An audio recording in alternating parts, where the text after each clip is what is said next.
오늘 우리에게 주신 하나님 말씀은 열왕기하 4장 42절에서 44절까지 말씀입니다.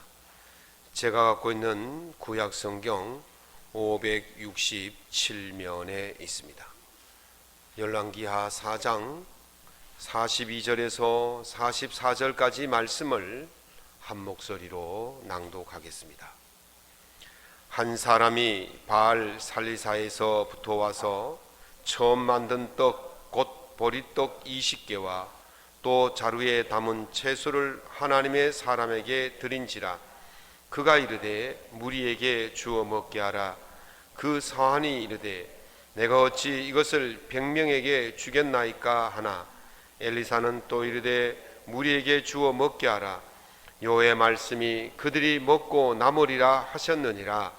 그가 그들 앞에 주었더니 여호와께서 말씀하신 대로 먹고 남았더라. 아멘.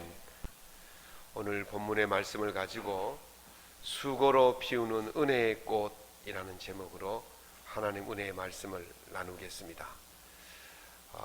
오후가 되어서 서재를 환기시키기 위해 창문을 열었더니 뒷마당에 고양이 5마리가 그 그늘 시멘트 바닥에 흩어져서 누워 있습니다. 4마리는 죽은 듯이 미동도 없이 누워 있고 한 마리만 엎드려서 고개를 들고 이리저리 살피는 거예요. 그래서 4마리가 죽었나 싶어서 제가 세제에서 2층에서 작은 물체를 고양이와 떨어진 곳에 툭 던졌더니 그 보초서던 한 마리만 벌떡 일어나서 쫓아갑니다. 나머지 고양이들은 고개만 들고 이렇게 보고 있는 거예요. 그리고 그 고양이가 살펴서 이상이 없다 생각되어지니까 자기 자리로 돌아와서 다시 엎드립니다. 그랬더니 다른 4마리 고양이가 다 다시 머리를 땅에 대고 또 미동도 없는 겁니다. 그 보초서던 고양이가 어미 고양인지 아비 고양인지 새끼 고양인지는 분간이 안 갑니다. 왜냐하면 5마리 고양이가 다 고만고만하니까. 어쨌든 한 마리 고양이의 수고로 다른 4마리 고양이가 편안하게 휴식을 취하는 것이죠. 한 마리의 고양이의 수고가 헛되지 않았음을 제가 눈으로 보았습니다. 가끔 정치인들이 노인들을 폄훼하다가 설화에 휩쓸리고 곤욕을 치른 모습을 봅니다. 아마 노인들이 자기 당선에 별 도움이 안 되는 것처럼 여겼기 때문에 노인들을 폄훼한 것 같습니다. 이런 사람들은 사람의 가치를 생산성에 두고 있는 거예요. 저 사람이 내게 얼마나 효용성이 있는지, 저 사람이 얼마나 내게 생산을 해줄 수 있는 일들을 만들어내는지, 그런 가치로 사람을 평가하기 때문에 생산성이 없다 여겨지면 무시하고 가치 없게 여기는 것이죠. 그런데 사실 우리 어르신들이 젊은 시절에는 얼마나 생산 활동을 많이 했습니까? 그런 열심히 했던 그 생산의 결과로 지금 후대들이 그 꽃봉오리를 누리고 있는 것이죠. 그런데 그런 것을 알지 못하고 지금의 당장에 생산이 없다고 무시하고 폄훼하는 사람들은 오래가지 못할 것입니다. 어쨌든 여러분들의 그 수고와 그 땀과 그 노력이 오늘날의 아름다운 꽃으로 나타나게 되어지고 그 후대들이 그것을 누리고 있게 되는 것입니다. 그러므로 오늘의 꽃봉오리는 어제의 수고의 열매다, 그렇게 이해할 수가 있을 것입니다.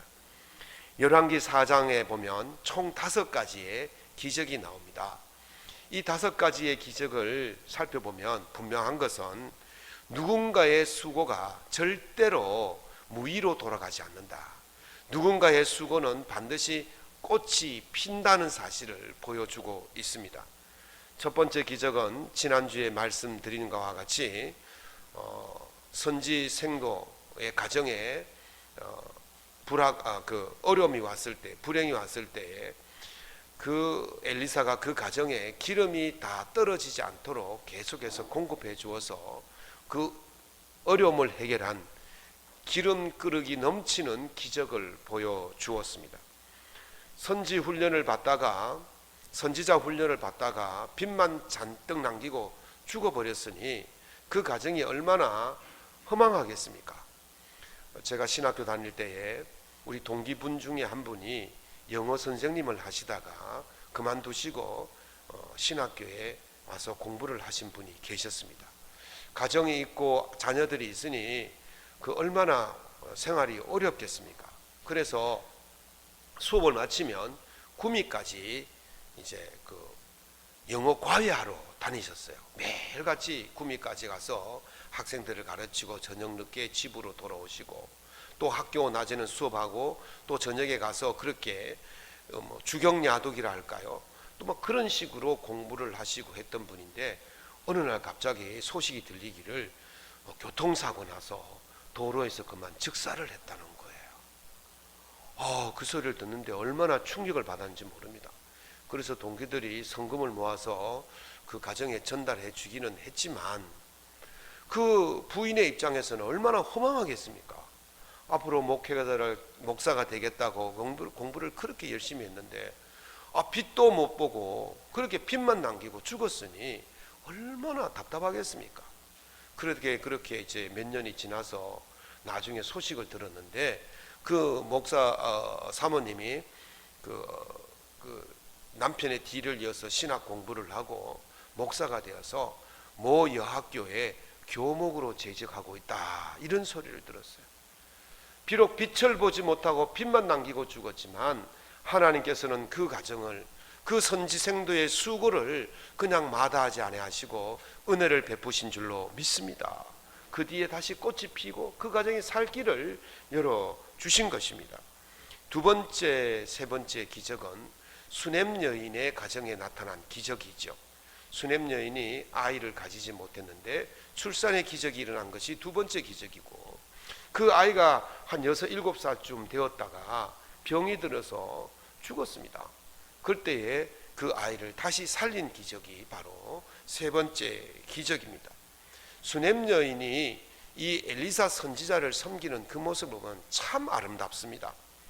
엘리사 선지자는 그 여인의 행동에 대해서 4장 13절에 보면 네가 이같이 우리를 위하여 세심한 배려를 하는도다 그랬어요. 지금 우리 성경에, 개정 성경에는 세심한 배려 이렇게 나와 있지만 우리 이거 앞선 번역 성경인 개역 성경에 보면 주밀하게 그렇게 했어요. 주밀하다는 말은 세심한 배려라는 말과 같습니다. 허술한 구석이 없이 잘 보살핀다, 이런 뜻이 바로 주밀하다 그렇게 말합니다. 그런데 히브리 원어를 보면 조심스럽게 두려운 마음으로 그렇게 이야기합니다.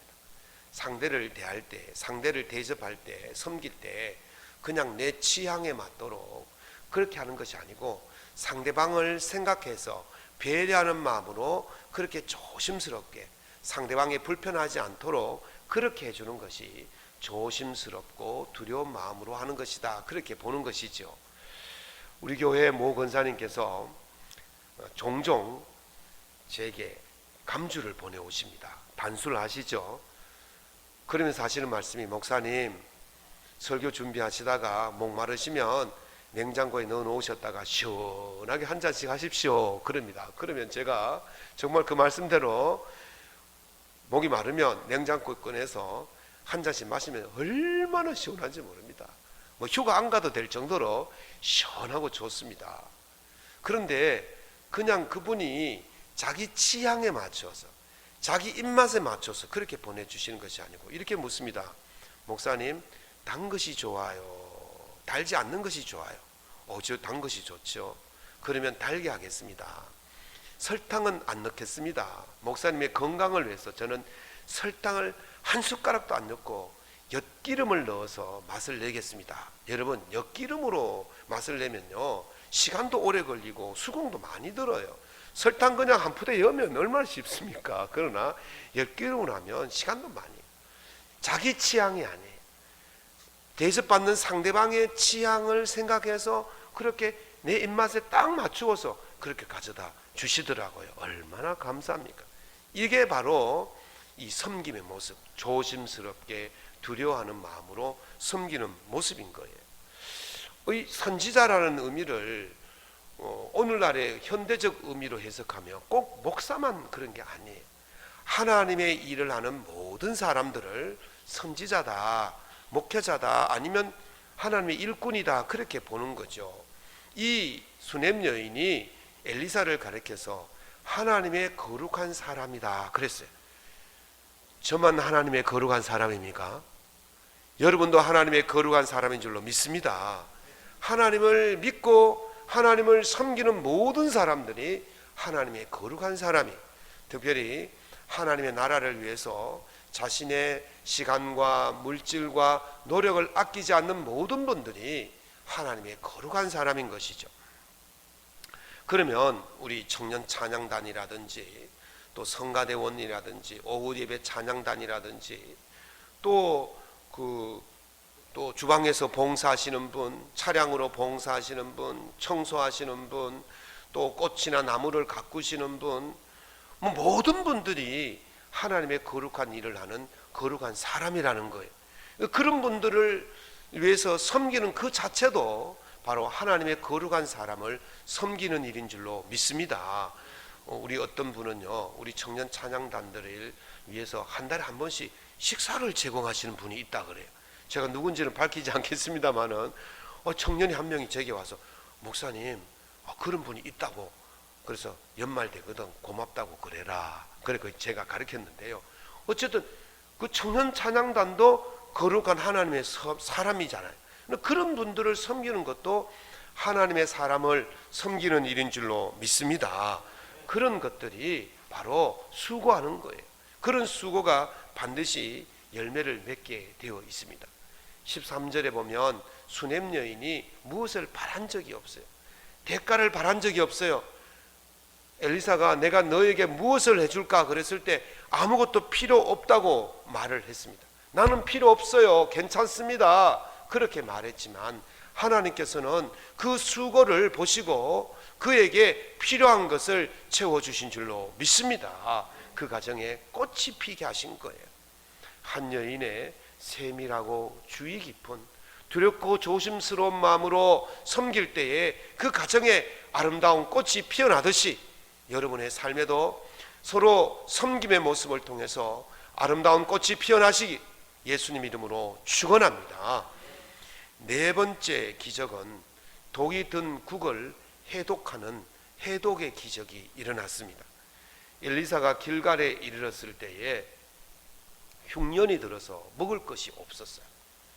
그때 그 제자들이 전부 엘리사 얼굴만 쳐다보고 있는 겁니다. 뭐 먹을 거 없나. 그래서 엘리사가 사환에게 큰 솥에다가 국을 끓이라 그랬어요. 그 영어 성경에 보면 수프로 나옵니다. 죽입니다. 죽 끓여라, 이렇게 이야기를 했죠. 그런데 뭐 있어야죠. 뭐 있어야 죽을 끓이지. 그래도 스승이 죽을 끓이라 그랬으니 일단은 큰 솥에다가 물을 넣고 불을 지폈습니다. 그런데 자, 사환도 물만 끓이고 있고 제자들도 그 빈 국솥만 물만 끓이는 것만 쳐다보고 앉아 있는 거예요. 아무것도 없는, 대책이 없는 거예요. 그때 한 제자가 일어나서 들로 나가서 들호박이라고 오늘 성경에 있는데, 이게 아마 성경을 보면, 원문 성경 보면 들 외 참외만한 정도의 크기의 그 호박 같은 게 있었는 모양입니다. 그것을 걷어왔어요.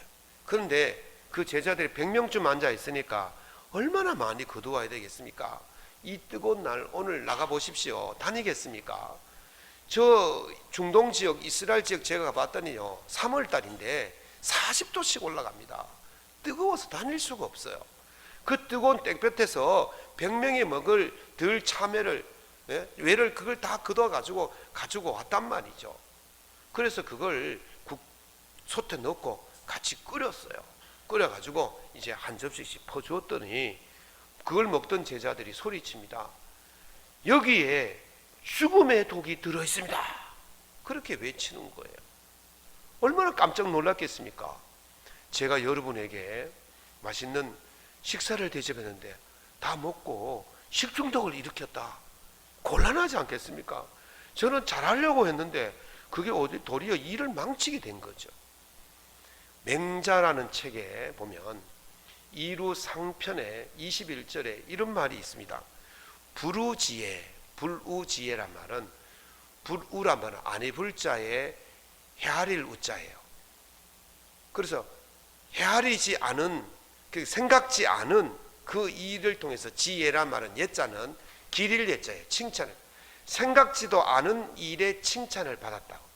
내가 칭찬 받으려고 한 일이 아닌데 칭찬을 받았어요. 얼마나 좋겠어요. 나는 그저 한 일이라고 했는데 칭찬을 받았으면 얼마나 좋겠어요. 그런데 지금 이 제자가 어떤 형태냐면 구전지회가 된 거예요. 구자는 구할 구자고 전자는 온전할 전자예요. 회자는 훼손할 회자예요. 온전한 일을 하려고 했다가 도리어 망쳤다는 거예요. 여러분들 잘 하려고 했는데 도리어 일이 망치는 경우가 있잖아요. 남을 도와주려고 했는데 도리어 일이 잘못되는 경우가 있잖아요. 지금 제자의 입장이 그렇게 된 거예요. 나는 다른 제자들을 배부르게 해주고 다른 제자들의 어려움을 해결해 주려고 이렇게 했는데 도리어 다른 제자들을 죽음의 길로 이끌어 가니까 얼마나 황망하겠습니까? 얼마나 답답하겠습니까? 지금 이 제자의 모습이 그런 모습이었다는 것이죠. 우리 말에 가만히 있는 것이 도와주는 것이다 이런 말이 있죠. 엄마가 뭘 하냐면 5, 6살짜리가 엄마 나도 할 줄 알아 그러면서 뭐 들고 다니다가 깨먹고 부셔먹고 그러잖아요. 뒤엎고 그러면 야 가만히 있는 게 도와주는 거다 그렇게 말합니다. 서툰 솜씨로 부족한 솜씨로 하려다가 보면 일을 그르칠 수가 있어요. 그런데 그 아이가 또는 그 사람이 안 되게 하려고 한 건 아니잖아요. 잘 해보려고 하다가 그렇게 된 거잖아요. 지금 땀을 뻘뻘 흘리면서 그 일을 해왔잖아요. 다른 사람들이 다 앉아있을 때 자기는 그래도 그 공동체를 위해서 뭔가를 해보려고 하다가 이렇게 실수가 되고 실패가 된 것이잖아요. 그럼 그것을 탓하고 나무라야 되겠습니까? 제가 땀을 뻘뻘 흘리면서 무슨 일을 하고 있는데 나는 할 줄 모르니 가만히 있어야지 그러면서 장로님이 뒷짐 지고 목사 땀 흘리는 건 보고만 있겠습니까? 우리 장로님들 안 그래요. 잘 할 줄 몰라도 아이고 목사님 왜 이러십니까? 그러면서 같이 와서 거들 거예요. 그러다가 깨먹을 수도 있고 실수할 수도 있어요. 그걸 나쁘다고 말할 수는 없는 거예요. 우리 하나님은 그 수고하는 모습을 보는 거예요. 공동체를 위해서 어떻게 하든지 간에 잘 해보려고 하는 그 모습을 보는 거예요. 그래서 엘리사가 그 국솥에다가 가루를 풀었더니 해독이 되어서 그 모든 제자들이 배부르게 먹었다는 것입니다. 여러분 잘 하려고 하다가 실수하는 것 괜찮습니다. 뒷짐지고 있는 게 문제지 열심히 하려는 그 모습 주님께서 귀하게 보시고 실수가 있더라도 반드시 꽃을 피우게 하실 줄로 믿습니다. 그러므로 여러분들이 그 하는 것 가만히 있지 마십시오. 필요한 사람이 되시기를 바랍니다. 제가 친구 목사님하고 대화를 나누었어요. 우리는 어떤 목사가 되어야 될까? 최고의 목사가 되어야 될까? 어떻습니까 여러분? 조 목사가 최고의 목사가 되면 좋겠죠? 아멘 안 하시네. 그럼 우리 목사님 대충 그냥 그런 목사가 되기를 원하십니까? 조 목사가 최고 목사가 되기를 원하시면 아멘. 예. 그러면 조 목사가 좋은 목사가 되면 좋겠죠? 시원찮네. 아니 어쨌든 여러분의 목사가 최고의 목사, 설교도 최고, 목회도 최고, 최고의 목사가 되면 좋고 우리 목사님은 좋은 목사가 되면 좋잖아요. 시원찮아요 아멘이. 예.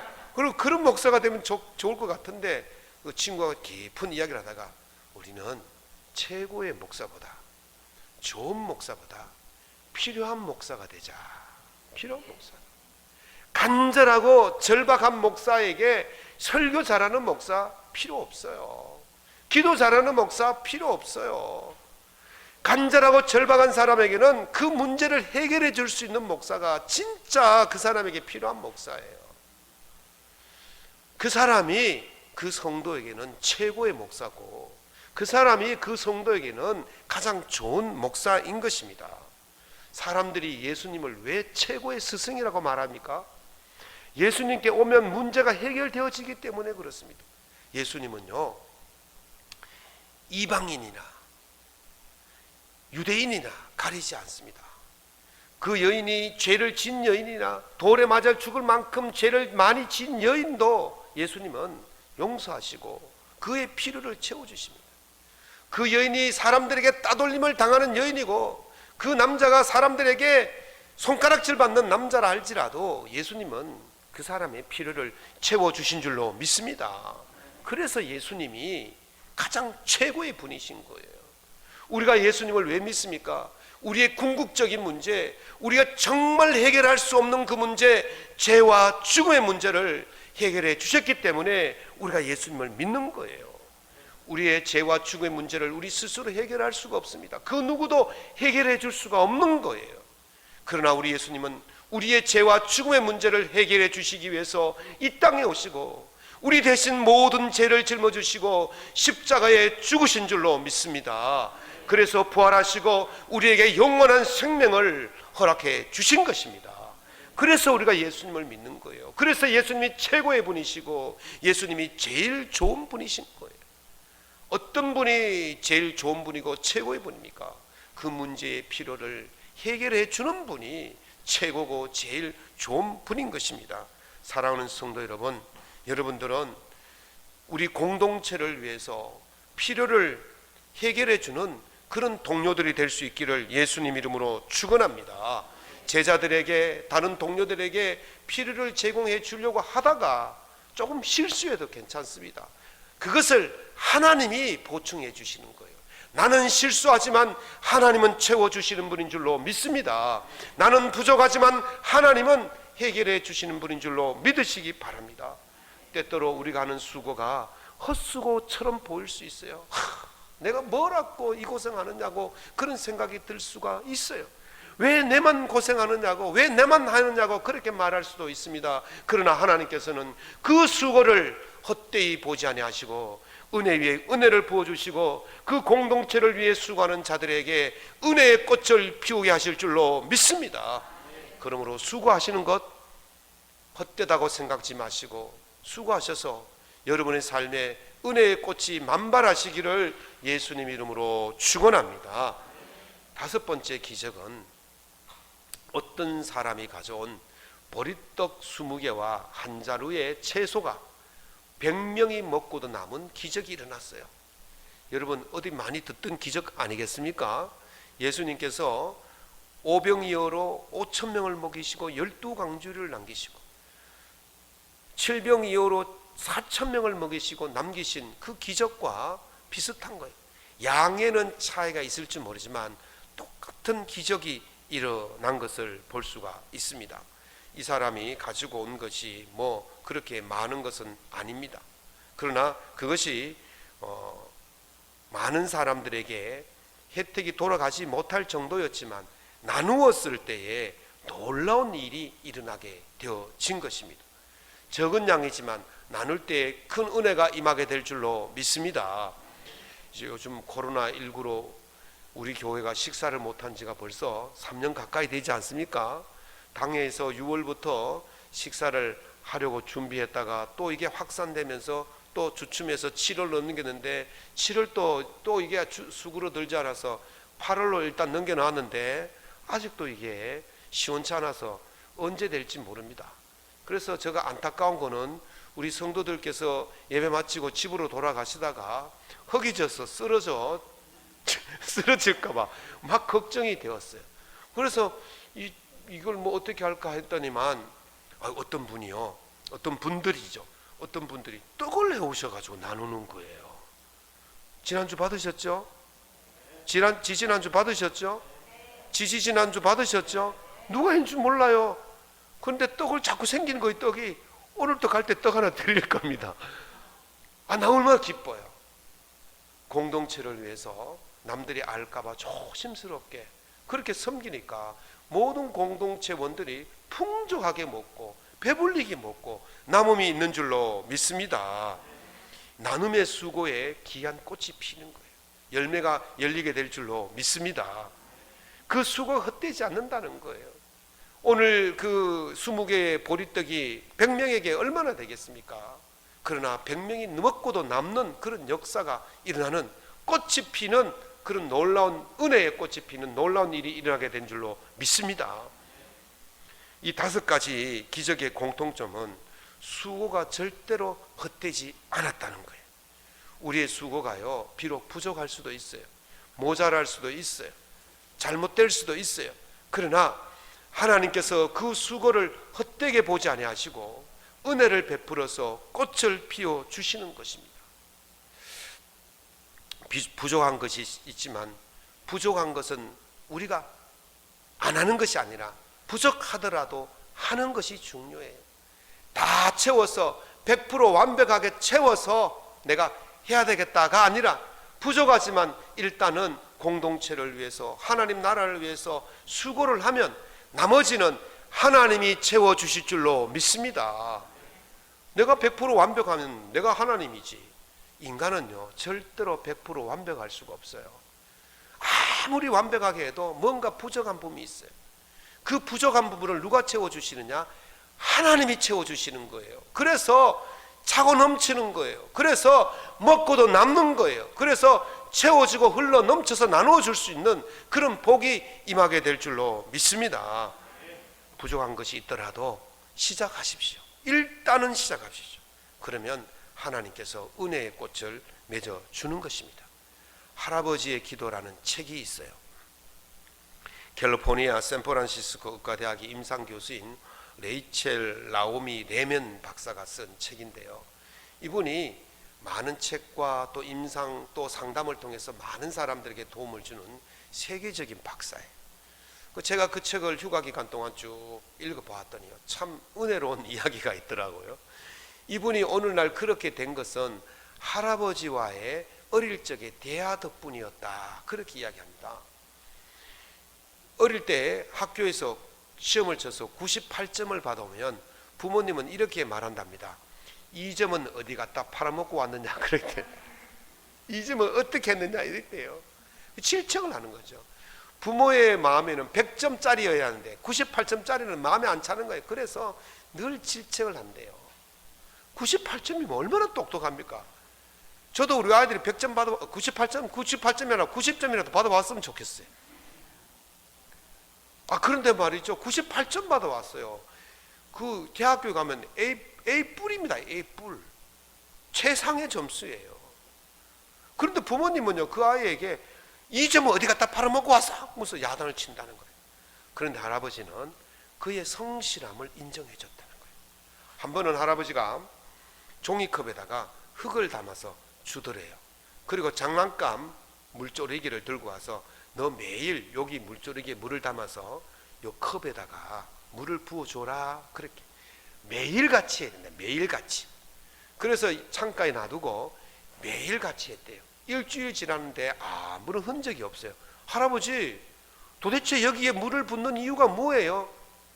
시간이 지나면 안다. 네가 매일같이 물을 줘보면 어떤 일이 일어난지를 안다. 그래서 2주를 였는데도 아무 효과가 없어요. 그러니까 이제 흥미를 잃어버리겠죠. 그래서 뭐 물을 줄 때도 있고 안 줄 때도 있고, 잠자리 들었다가 물 준 것이 생각 안 나면 버뜩 일어나서 갖다 물 주기도 하고. 3주가 지났는데요, 어느 아침 물을 주러 갔더니 거기에 싹이 2개가 나더라는 거예요. 그래서 이 아이가 놀래가지고 이야, 할아버지에게 연락을 했어요. 할아버지, 물이 생명을 피웠어요. 그랬더니 할아버지가 하시는 말씀이, 생명을 피우는 것은 성실함에 있단다. 생명을 피우는 것이 어디에 있다고요? 성실함에. 물을요 한 달에 한 번 주면 그거 튀겠습니까? 그게 아니에요. 매일같이 수고하는 그 성실함, 그곳에 꽃이 피고 생명이 열리게 되었다는 사실. 사랑하는 성도 여러분, 여러분의 수고가 그냥 끝나는 게 아니에요. 하나님의 나라를 위해서 성실하게 가정을 위해서 성실하게, 공동체를 위해서 성실하게 그렇게 하면 반드시 거기에 꽃이 피고 생명의 열매가 맺게 되는 것입니다. 예수님은 작은 소자에게 냉수 한 그릇 떠준 일도 결탄코 상을 잃지 않을 것이라고 말씀하셨습니다. 여러분들이 하는 일이 비록 작은 일일지라도 성실하게 그 일을 하면 하나님께서 은혜의 상을 내려주실 줄로 믿습니다. 부족하면 부족한 대로 그렇게 하시면 돼요. 내가 부족하다고 뒷짐지고 있을 것이 아니라, 내가 잘 모른다고 뒷짐지고 있을 것이 아니라, 부족하고 잘 몰라도 성실하게 수고를 마다하지 않으면 하나님은 그 상을 허락하여 주실 줄로 믿습니다. 바울 사도는 나를 능하게 하신 그리스도 예수 우리 주께 내가 감사함은 나를 충성되이 여겨 나를 직분을 맡기심이다, 그렇게 말씀하셨습니다.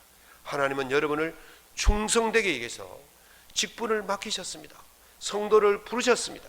그러므로 여러분들이 성실하게 그 일을 감당하시면 하나님께서 은혜 위에 은혜의 꽃을 피우게 하실 줄로 믿습니다. 시를 한 편 읽어드리고 설교를 마치겠습니다.